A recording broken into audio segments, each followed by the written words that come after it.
Yeah, my office is flooded again. Just so you know, just real happy. Well, they about did that. turn on the pumps. They made that news announcement. Why don't you leave them on? Oh, I heard that someone forgot to flip the switch.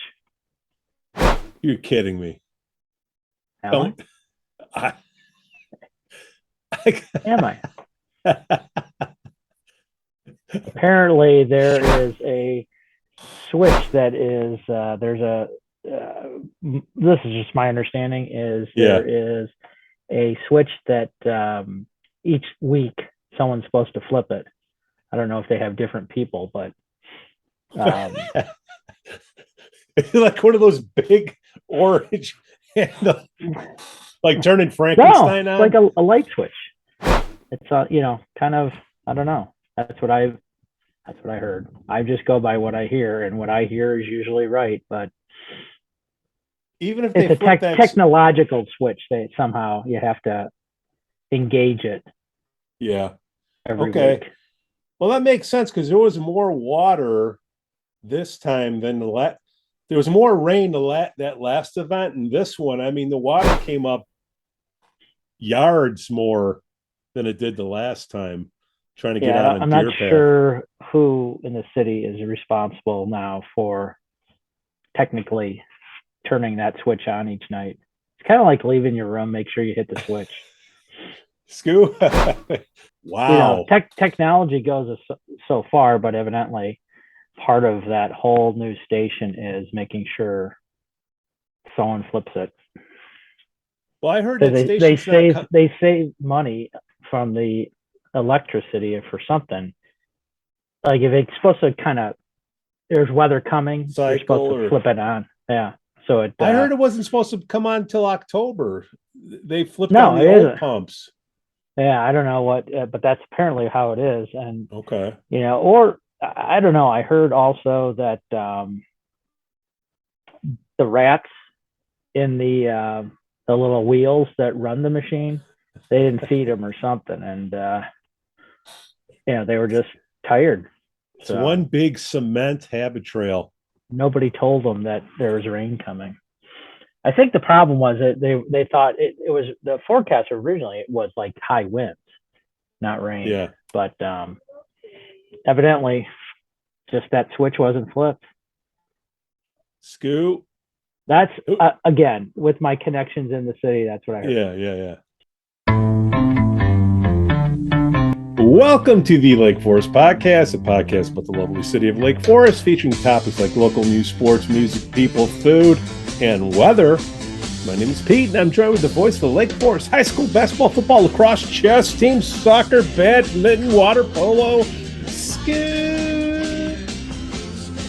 Lake Forest Podcast is supported by viewers and listeners just like you, like Shark Guy Beach Fishing, premier South Florida beach fishing experience on Longboat Key, Florida. Their world-renowned captains not only put you on the fish, but to help you and your family make a memory of a lifetime. Check them out on Facebook at sharkguybeachfishing.com and schedule an outing. Shark Guy is your guy for your next charter. We'd also like to say we're thankful for our patron supporters.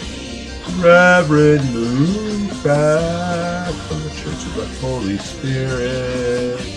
Matt A. Elizabeth C. Coast and Lance Otto, Artie M. Broadstop Breakfast Group in Kenosha, Captain Mike's in downtown Kenosha, Greentown Tavern in Waukegan, Johnny C. And welcoming our newest supporter, the Frolic Lounge in Waukegan.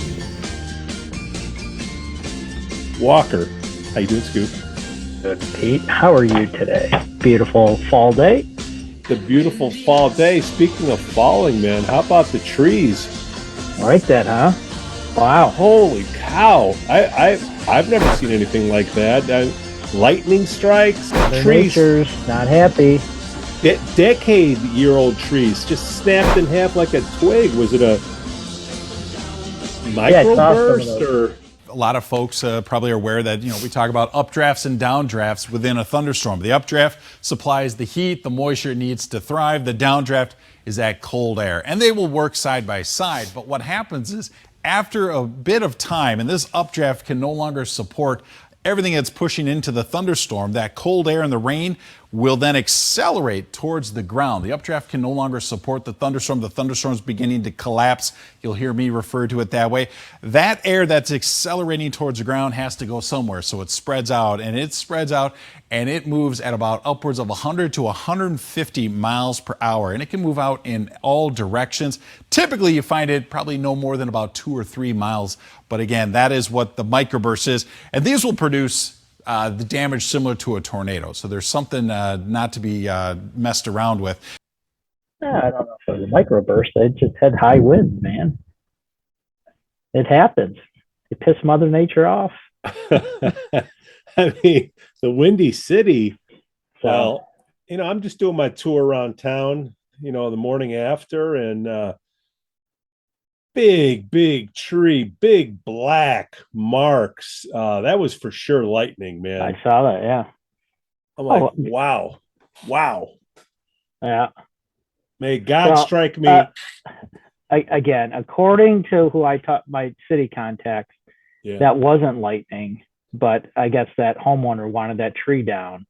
So timing wise, they had a blowtorch or something on it, and the wind just kind of snapped it. That's where the burning you see on there. Why you do that? Just what I heard. Why? Do I need more emails? All I heard that tree, they were kind of arguing whether the tree should come down or not. And gee, that's how one ironic. way to do it. No lightning in the area, but it looks like there's like a burn mark there that I heard it was a blowtorch. I'm not sure. Don't quote me on it, but just my contacts. Hey, everybody, on a serious note, check out your trees in your backyard. Make sure that they're sturdy and safe. If you got any questions, check out Corey, 847-810-3564. He is the head tree dude for Lake Forest. Met him today. Straight up dude, knows his stuff. Point out some things in my backyards, and I said I would spread the word to the city of Lake Forest and our podcast. Get your trees checked now. In the meantime, check out this video from Mayor George and Corey. George Pandeleon, Mayor of Lake Forest. One of the things that makes Lake Forest so special is the beauty of our urban forest, which is part of our name. While we benefit from the beauty of all these gorgeous old trees, they do require a fair amount of maintenance and care. Many of them are over 100 years old and can't be replaced in our lifetime. I've heard a lot of questions from neighbors over the last months about what's going on with our trees. With over 1,200 new families in town, a lot of us are new to the basics of taking care of mature trees. So I'm here today in Triangle Park with our city forester, Corey Wierema, and we're going to try to answer some questions that you may have about how to manage your tree inventory. Welcome, Corey, and maybe you could start off by giving us a little information about what the forestry section does for the city. Sure. We have quite a few responsibilities, but our primary responsibility is maintaining 30,000 trees that are scattered throughout our parkways and in our parks. I've noticed quite a few large dead trees around town. Could you tell us a little bit about what might be going on there? It's really a hard question to answer because there's a lot of variables that go into diagnosing tree diseases and tree health. I do, however, feel that there is a common denominator of environmental stress that's played a major role in some species decline over the last few years. When you think about it, we've had really wet springs for the last 6 or 7 years, with the exception of last year where we had a pretty significant drought. And then, so when you kind of parlay those together and you get compound those year after year after year, that adds a lot of stress to certain species, and we're certainly seeing that throughout our urban canopy. Well, we've heard about the emerald ash borer, and we got through that a few years ago and lost most of our green ash trees. Luckily, they grow back quickly, but the oak trees not so much. So can you tell us a little bit about what might be happening with the oak trees specifically? Sure. So we are really concentrating on 4 different issues that we're seeing in a lot of the oak trees. Oak wilt is always a number one concern because of how fast it does spread. So we're always monitoring for that. Bur oak blight We tested positive for that about 10 years ago, so that's always a concern. We have not seen a lot of it recently, but it's always something that we continue to monitor. It's a late season fungus, meaning that the trees look really good for the last, up until middle of summer, and then they start to brown up and premature leaf drop. Bur oak blight is treatable. It's not like oak wilt. Oak wilt is not treatable, but bur oak blight you can treat with the fungicide treatment in the early spring. So it's something that is not necessarily detrimental to the overall health, but it does weaken the tree. So, Corey, what should residents do if they notice their trees struggling? Is there anything they can do for themselves? Is there one treatment or another that's more effective? And maybe talk a little bit about who they should contact, because not all tree maintenance companies are the same. Sure. My suggestion would be to contact a certified arborist once they see any change in any of their trees. Have them come out, do an assessment of the property, have them develop a plant healthcare plan for your property with the trees, and then maybe do a little homework and call another company out to do the same thing. What you may notice is that the diagnosis may be the same, but the treatment strategies may be different.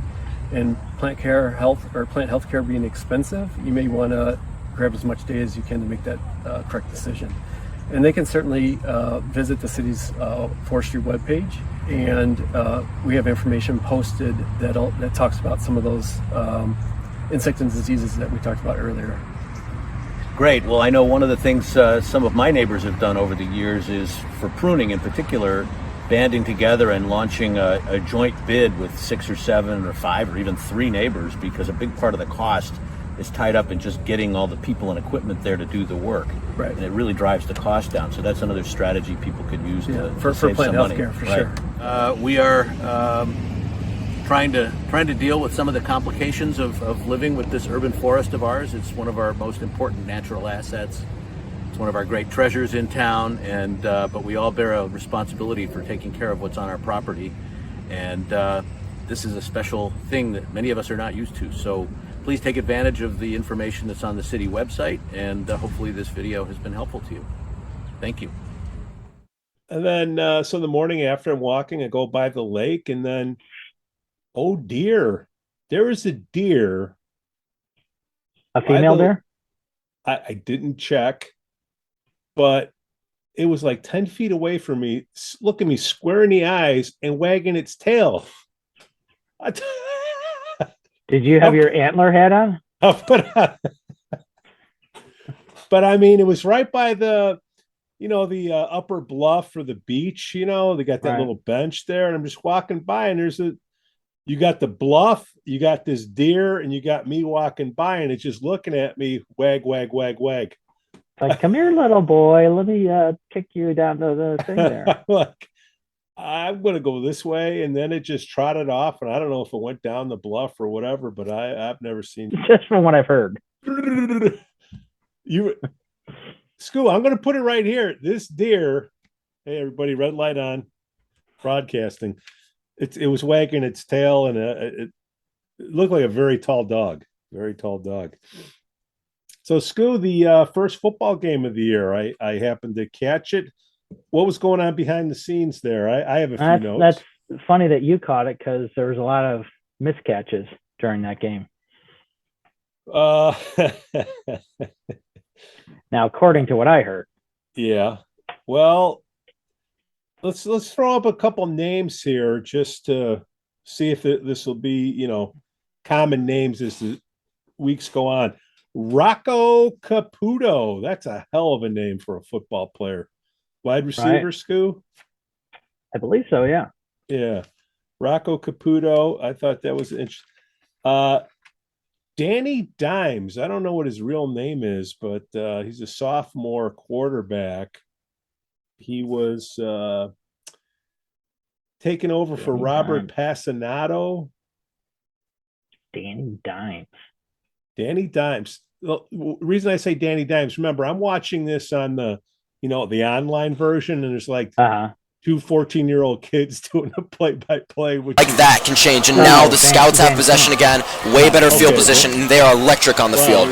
They call him Danny Dimes. I don't know. Gotcha. but I know you're in the booth. But anybody out there, first of all, go to the game. Unlike myself, but if you can't go, these 14-year-old kids, I don't know where they're from, but they definitely have leeway on their announcing. Yeah, they do a good job. They've been doing it for a while, but I don't hear it, so I don't. Yeah, know but I hear you on there, and all I could think all night when I went to bed was, how the hell do I get a slushie in a logo cup? I'm telling you, that was what flavor? Just wet my whistle. Raspberry. Raspberry or blue raspberry? Blue raspberry was the. When you stick your tongue on it, it's like, Wow. Yeah, it's a good attendance for the first game. I kind of wish, and I've wished this for a long time, that a lot of these varsity sports, I wish the fans wouldn't leave at halftime. They pack the stands, but unfortunately, a lot of them come for the halftime entertainment, whether it's the cheerleaders or the Palmers, or last week they had a lower level cheerleading clinic.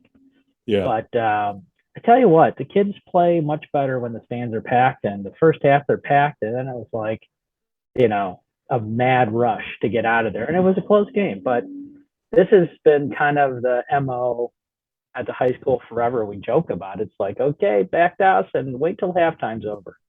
Yeah. And it's sad. I mean, if you're gonna go, stay for the whole game. Cheer the kids on. I mean, give them a reason to stay. Well, there's a reason to stay. They're supporting the high school. And what I'm saying is, like colleges, they have something going on after the game. Yeah, it's not college though. It's high school, and it's entertainment.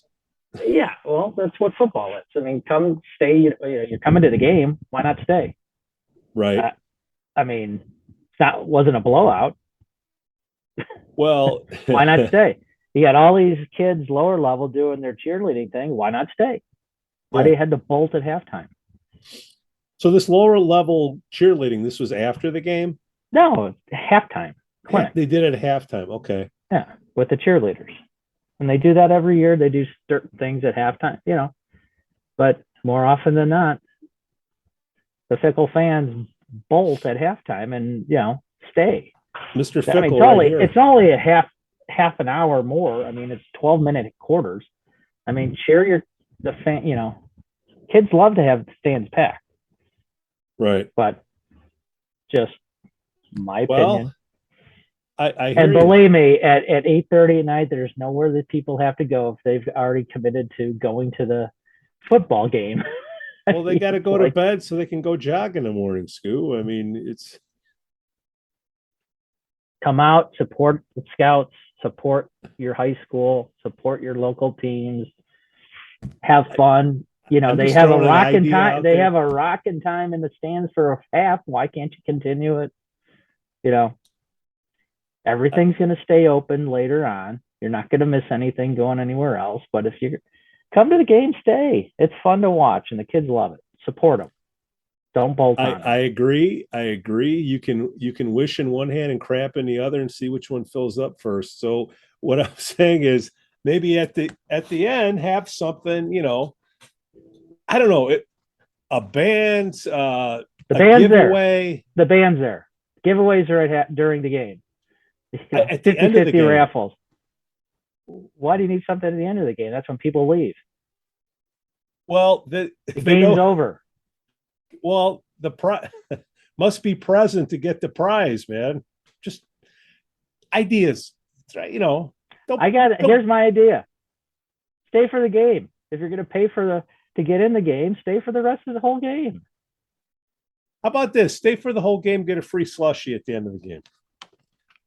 Stay for the game, and then go to the concession stands and support the boosters during the game. There's nothing at the end of the game. That's a bad idea. Okay. If you're at the game, stay. Why? I'm just saying, these people are leaving. It's like, I got to go to bed. So why am I going to? It's not going to bed, Pete. You're trying to be funny. It's not going to bed. It's 8:30. It's Friday night. Stay in sport. You felt worth it to come out for a half. Stay for the rest of the half. All right. Period. I got to have you a want drink. Food? Well, that's bring really a flask. What boys. No, you can't bring a flask. I mean, the bars are going to stay open. A half hour, 45 minutes later. I mean, your kids aren't going to bed at 8:30 or 8 o'clock. Right. Stay for the game, cheer on the teams, support your high school, and show Scout spirit. Don't bolt or don't come. Oh, it's pretty bold. You want me to keep that in there, Skoo? Well, I mean, there's a reason. Yeah, the kids love playing to the fans and seeing the stands full and all that. It's a mass exodus at halftime, and it's a close game. Right. That's all I'm saying. I hear you. Hey, the energy stick around. Stick around. Okay, well, there's no reason you have to go. Some people say, that's fine. But, why not stay? Seems like they're all having a fun. Seems like all the fans are having a great time the first two quarters. Well, stick around. Well, has anybody asked why they leave? Well, I don't have people asking. I can tell you why I just told you why they're leaving, because they're there for supporting certain parts of the activities that night. So what if they had those activities at the end of the game instead of halftime? I don't know. Just bad idea. I'm saying it's at halftime and stay for the game. Okay. That's all I'm saying. Nothing else. Okay. Not looking for any suggestions on stuff. I think the high school and the boosters do a great job getting everything together for these games. And you know what? The other part of it is having fans in the stands. And they're there, but then they decide to leave when the halftime entertainment's over. And that's a bad thing. Well, take a cue from Mr. Bill Veck. You're a Sox fan, right? It's high school. It's not professional sports and all that. It's not. Okay. All right. Question for you, Skoo. All I'm saying, that's just my editorial comment that I can say. And you said, great show, great time. Stay, support the kids. Is there a Lake Forest high school mascot? Yeah, Scout. So there's a Scout running around No. There's usually they have some. I don't know. Well, they have some. The Scout Nation is the mascot. The school has a Scout Nation group of kids that support. And so a Scout's really an Indian? I'm just saying, Lane Tech. I went to Lane Tech. We had to get rid of the Indian. What do you think a Scout is? Boy Scout. Shut up. It's an Indian. You want to go there and say, yeah, it's an Indian. Lane Tech High School held a meeting tonight on whether to get rid of its controversial mascot. WGN Shannon Halligan live outside the school with what was decided within the last half hour. Shannon. Yeah, just in the last 20 minutes, the Lane Tech School Council voted to discontinue the use of the school's Native American symbol. There's been a lot of debate on this topic among alumni, current students, staff, and the community. The school council held a digital meeting tonight with opinions voiced across the board. The high school has been home to the Lane Tech Indians, with a Native American man wearing a feathered headdress. That's been the mascot for more than 100 years. But the push to change the symbol came after more than 1,000 alums signed a petition asking the school to remove the mascot, saying it was racist and wrong. After that, the school council issued a survey. More than 9,000 people responded, and the vote was 52% in favor of discontinuing the mascot. 75% of the current students were in favor of changing the Native American symbol. I have listened, and I also strongly believe that having the name of an Indian is disrespectful on so many levels, and it is harmful. And I vote I vote no. I do not want to continue having the Indian as the symbol for Lane Tech. Now, this vote is non-binding. It is just a recommendation to the administration, but the next steps for the school council would be to form a committee to create a new symbol for the school. Reporting outside of Lane Tech, Shannon Halligan, WGN News. A scout is an Indian. That's what it's been forever. That is going to be the. What do you want to talk? You want to talk about the getting rid of the scout mascot now? You watch. Is that why you want to? I've seen it happen. Stop it. Lane Tech champions. Lane Tech Indians. What turn into Lane Tech I am Pete. I'm just calling it as I see it, Skoo. So the game, it started off with coach kicking off.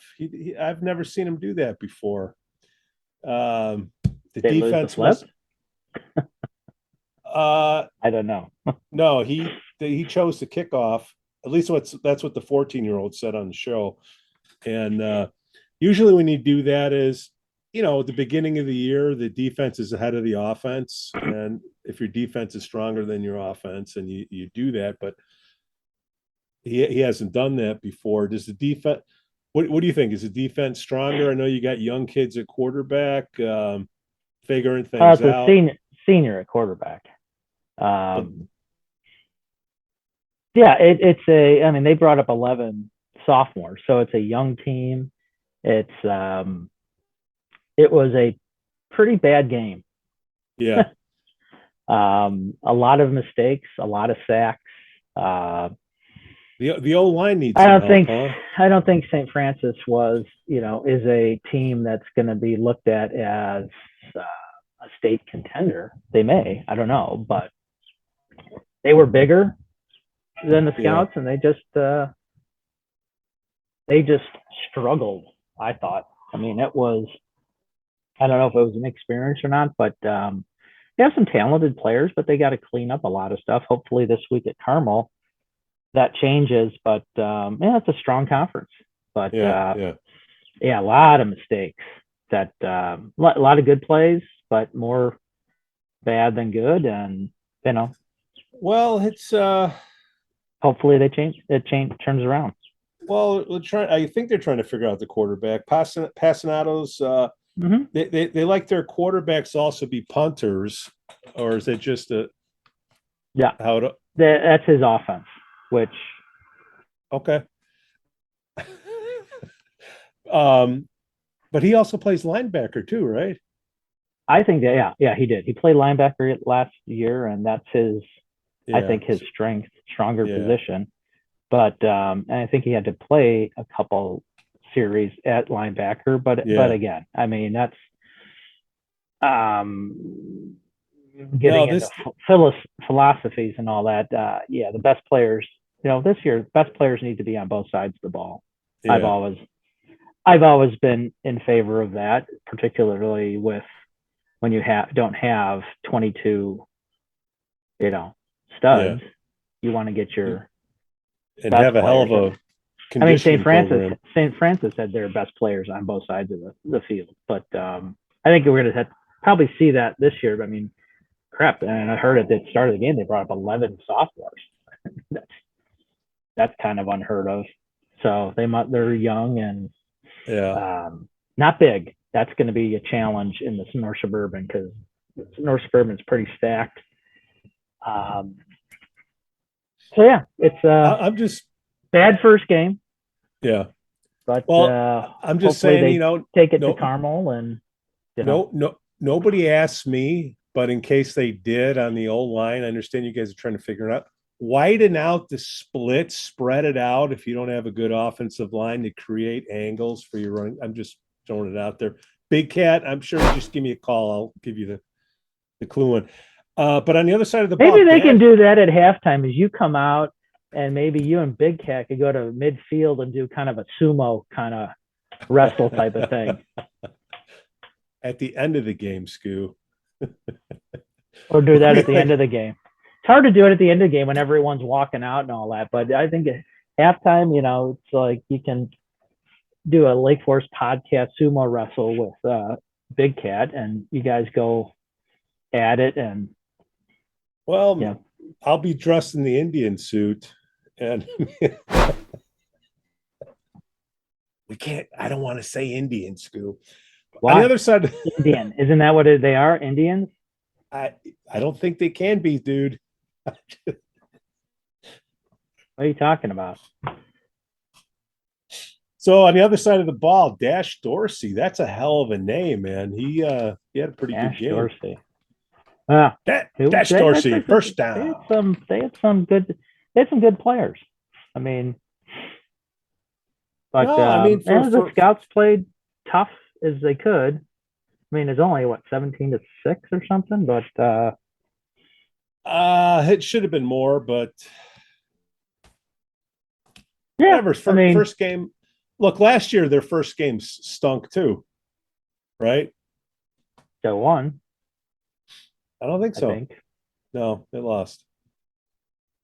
To St. Francis. No, somebody else. I know they lost. It was build up. They're going to be this and that, and they crapped the bed on the first game. So we're not a first game team. At least that's what I see. Mr. Newcomer here.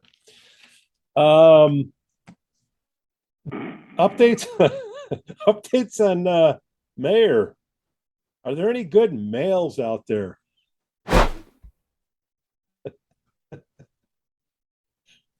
Looking for a few good guys. Cricket. Still think Preschlack should throw his hat in the ring. Well, I mean, Randy Tack's a good candidate. Yeah, but he's on the interview process. I hope he stays the thing. He'd be a great mayor, very good mayor. But he needs to go through some surgery. What?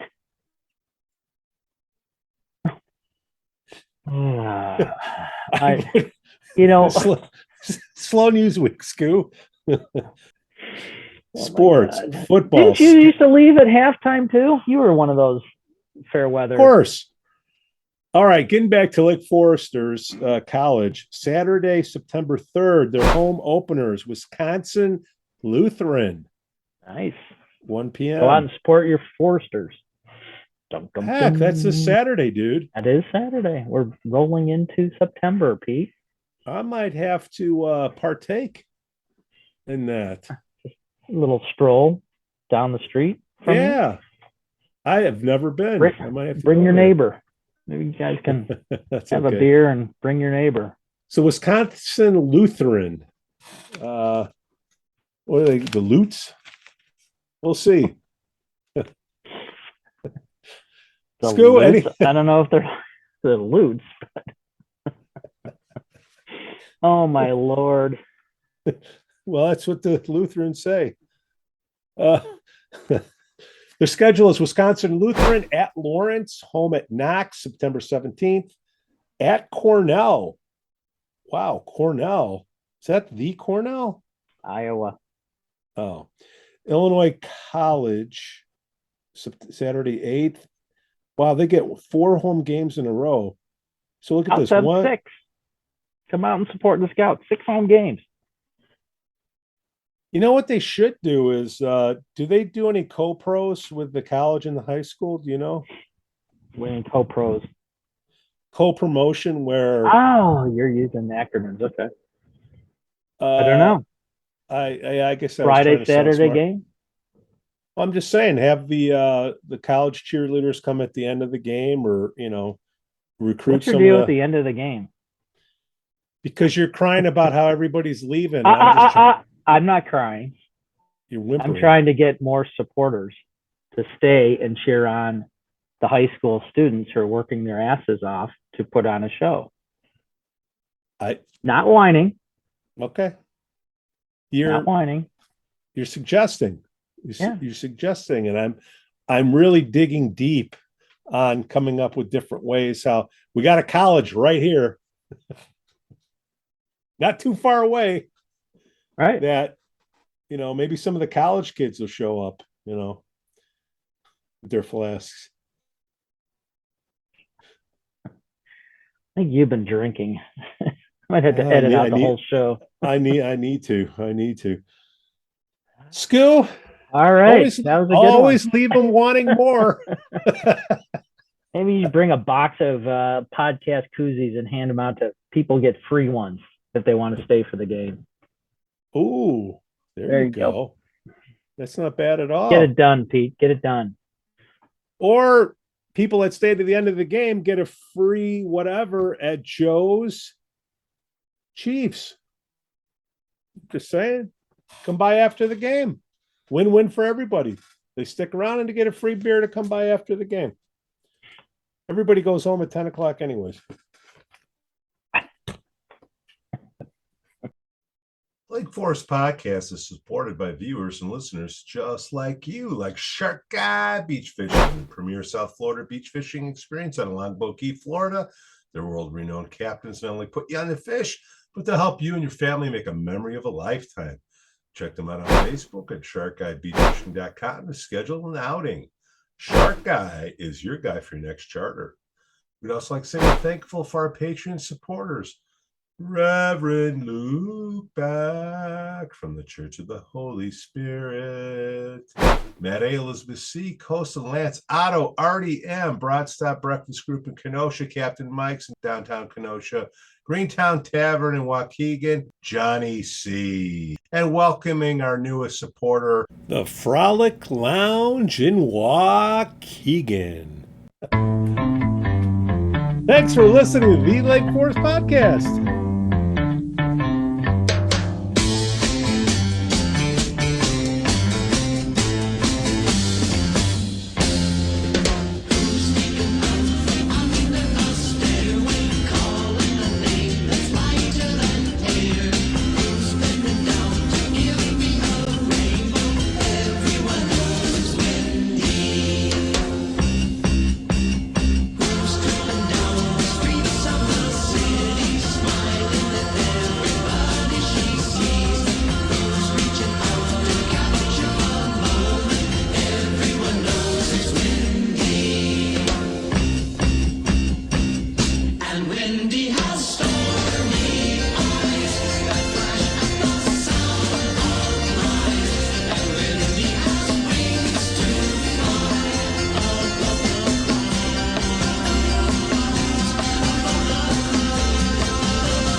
Within 7 now, so it'll be interesting to see if they do something.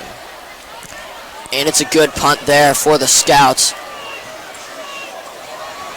And it's fielded, and it's fumbled, and it's loose! Scouts football! Great play there by the Scouts, and that is recovered by number 13, Ryan Hippold Jr. An electric play by the Lake Forest Scouts. That's exactly what they needed right there. Scouts put the ball in play, 1st and 10. And that is a huge turn of momentum for the Scouts, something they needed, capitalizing on a St. Francis mistake. Mistake made by number 2, Ian Willis, the sophomore wide receiver. And that is the beauty of football. Just like that, the momentum of the game can change. You know, Brendan, it's very different from other sports. Huge turn of momentum for the Scouts, something they needed, capitalizing on a St. Francis mistake. Mistake made by number 2, Ian Willis, the sophomore wide receiver. And that is the beauty of football. Just like that, the momentum of the game can change. You know, Brendan, it's very different from other sports, you know, but football, the momentum like that can change. And now the Scouts have possession again, way better field position, and they are electric on the field. Great play by the Lake Forest Scouts. Rocco Caputo doing a great job there of putting pressure in their face. Hand off to Cutlers, who has some space, and he'll take it wide, and he's up the field, trucking a defender, and he gets forward for about 15. Cutlers lowered his shoulder there and bodied the defender. Cutlers is not afraid to use this athleticism and absolutely destroyed the St. Francis defender. Brennan, they are not afraid to keep using their running backs. That's one thing that I love about Coach Bass at any moment, but you know, when the running plays work, why not keep going with it? Brennan, do you remember the game last year where the Scouts did not throw the ball for the entire first half? Maybe a couple times. Looks like that might be something they do today. I don't know. We'll see if they have trust in Passanato. Passanato looking to throw here. Pressure in his face, and it's an interception! And he'll be dragged down at the 37-yard line. Amari Head with the pick there. Yeah, that is unlucky there. You know, the Scouts had a great start, you know, great chance. And it looks like he's going to return this one. Fairly caught. Oh, he breaks his ankles! See ya! Williams! And yeah, it came back there for holding. It'll be 2nd and 9 here. Handoff up the middle once again for Ian Willis, and he stays on his feet, and he goes towards the end zone, and that'll be a touchdown, St. Francis. Good run there by St. Francis. Number 12, Amari Head. Amari Head, like you said, is the head of the team here, leading the pack, scoring the first touchdown for St. Francis. It was a very defensive battle in the start here, but looks like St. Francis is able to put the first points onto the board. Danny Dime's been working out with QB1. Shotgun formation, 4 out wide. Garrigan to his right in the backfield. Danny Dimes throws it and throws a pick. It's picked off there by St. Francis. That's number 5. Dom here. Jack Riley. Screen pass out wide. Got nowhere to go. Pass complete. Number 17. Showing a lot of aggressiveness here on defense, coming out with that blitz almost every single drive. 2nd and 15. This would be a big stop to make it 3rd. Shotgun formation looking to throw. It's Jack Riley. Oh, and here's a fumble. Ball's loose, and it's recovered by the Scouts. Scouts football. That was massive. Lake Forest Scouts, absolutely electric. That is exactly why you do the aggressive blitz. And Scouts ultimately come out with the... Scouts defense is looking like an absolutely new football team here. They are just absolutely electric. And Jack Riley, the quarterback there, his clock was rung. He was knocked to the ground. Here for St. Francis. Poor snap, it's a fake. And he's throwing it. Oh, and it's dropped. Dropped by number 13, Ryan Hipple. Young player there, Ryan Hipple, only a junior, but you know, playing on this varsity field, you've got to be able to make those catches. That is when you need your senior players like Evan Sloan, who again is battling an illness at home right now. Absolutely. Looking to throw deep, Scouts pressure, and it's a sack. That is that Scouts defense. Tommy Aberly, his second sack of the day. You know, he had one forced fumble earlier. Scouts defense is electric. That'll be 4th down and center. Passanato. He's wrapped up his offensive line, not doing much there. Could have been a face mask call there. Of non-football events, there are lemonade slushies at the concession stands. I know most of you probably aren't at the game, but come on next time and maybe you'll get your hands on one. Pass to Caputo here. Who goes up the field, and he gets very close to the first down. He was stumbling there, managed to stay on his feet. And I believe that is his first ever varsity catch. Rocco Caputo did everything to stay on his feet on that one. He was stumbling all over the place, but hey, that's a big play for the Scouts, but it is 4th and 3 now. Keep 4th and 4. You just take a knee here, try to get out of that. Yeah, it looks like that's the sort of formation they're in, but hey, I've seen trick plays where it's a fake kneel. Scouts defense looks ready, and yeah. Oh, good play there by the Scouts defense to wrap him up. That's number 17, Deshaun Williams. Not Deshaun Watson, different Deshaun W, let's not confuse. He does not like massage therapists.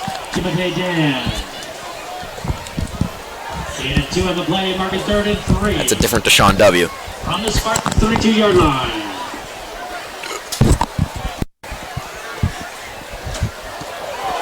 Oh! Fumble! Fumble! Fumble! Yes!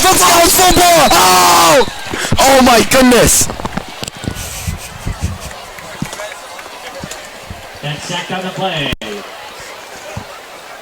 Looks like no, St. Francis was able to cover this one, but Scouts defense is absolutely electric this game.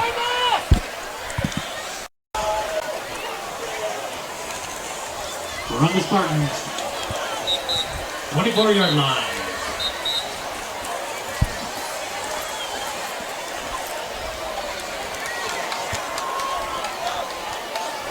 Set the punt for the Spartans, number 8, Cameron Engesser.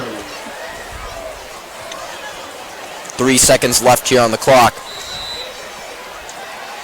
Looks like they're in punting formation, but... High snap, it's a fake, right up the middle to number 6. And he's off to the races. This would be a huge letdown if St. Francis scores here, and he'll just be pushed out of bounds. Good play there, but looks like the Scouts were just in prevent formation there. Number 6, Brady Piper. Donald Trump and King Richard Benson. Happy birthday to all of these people watching the game. Shotgun formation. Dumps it out to Cutlass, who stays in bounds. He turns upfield, and he's got some space ahead. He's at the 50 and falls over, and he gets the ball. Fumbles a little bit. He makes the defender look silly. Oh my goodness, Harry Cutlass. He'll get the first down. That's a big pickup and there. Many more. Which starred the Black Knight and the Blue Squire way back in the day. That's way back. 4th and 5 here. Looks like Passanato is going to fake the punt, and he has a man wide open, and it's caught up the field all the way down inside the 15. That's number 2, Andrew Lyon. Good catch and run after. Andrew Lyon making the plays here. He is an extremely underrated player here for the Scouts. Formerly defensive player. I guess he's playing some offense now.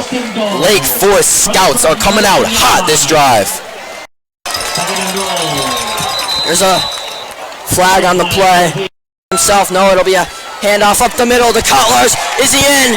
Let's see. Ref's making the call. What's the call going to be? I think he might be short. What are the refs saying? Looks like just 1 yard short. It's 3rd and 1. This is going to be big for the Lake Forest Scouts. Scouts going, hurry up here. Passanato keeps it. Can he get the first down? Yes, a touchdown! Touchdown Scouts! Lake Forest Scouts are on the board. Hum-diddly-dee, how do you do? Right in the breadbasket. That is a Lake Forest Scouts touchdown! That is massive! Oh my goodness, that is exactly what the Scouts needed at this time. 7 minutes and 54 seconds left in the third quarter here. 6-7. All they need is that extra point to tie it up. And St. Francis better get that stolen Lamborghini ready to head out here, because I think the Scouts are on a roll. Passanato to kick, and he misses it. That is not, a great way to end such a good drive, but... Looks like Passanato is going to fake the punt, and he has a man wide open, and it's caught up the field. 92 yards, yeah, absolutely horrific field position. That stinks. Dropping back, they got a man wide open. Blown coverage there. Number 2, Ian Willis, breaking down the field, running all the way across. And it looks like he might get wrapped up and thrown to the ground after a gain of about 52. That's number 70, Harry Capstick. A good tackle, but all that work of such a good kick by Robert Passanato kind of... blown formation. That's just a miscommunication there. Defense has got to be better than that. And they have been, they have been stellar this game, but that's just a miscommunication on the defense's fault. Dropping back to throw. Oh, and he's brought to the ground. Bang! A Ouch! He is taken down. What a tackle. Tommy Aberly. Tommy Aberly is a beast. Here we go, 4 out wide here for the Spartans. Looks like definitely some zone coverage on this one.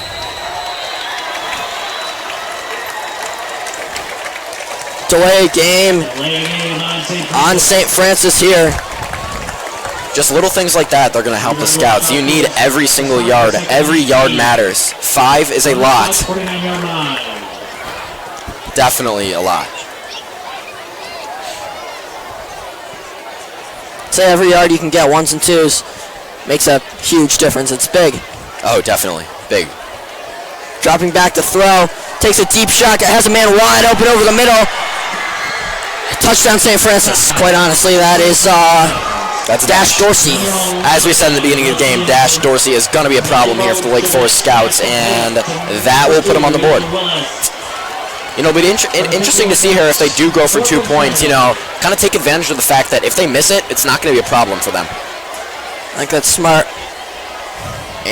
But no, it looks like the kicker is coming on here, and I don't know. Again, blown coverage. Brendan, if I had to take a guess, I would say the defense is gassed at this point. You know, the quarterback here is not afraid to show off his arm this late in the game, and I think he's preserving it, quite honestly. We're forgetting he's a D1 athlete. He is. Kick is good.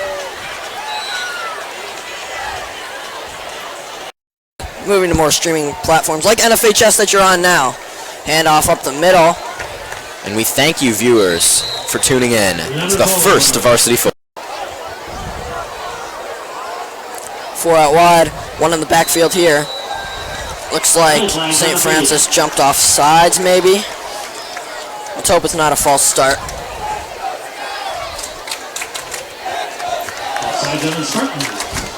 Now, really eager to get in the game because he knows that he will be able to make a difference. Yeah, absolutely. I mean, you see guys on the bench here, nothing wrong with that. You know, you see guys kind of getting stretched out, this and that, but Rocco is eager to get on the field.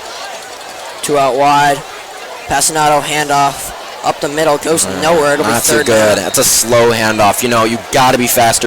With these guys. Don't be deceived. These guys will do it all. And there we are. Nice little spin move, goes nowhere though. He's sacked for a loss, and St. Francis will get the field goal-ish, maybe a little more, a little less, give or take. 27 to be exact. We know kicking isn't fantastic for these teams, but he drills it right through. Yeah, that kick there, you know, the Scouts did a great job there, but that kick's going to be crucial. They're going to have to be able to get the 2-point conversion at this point and score a field goal or touchdown. So it is now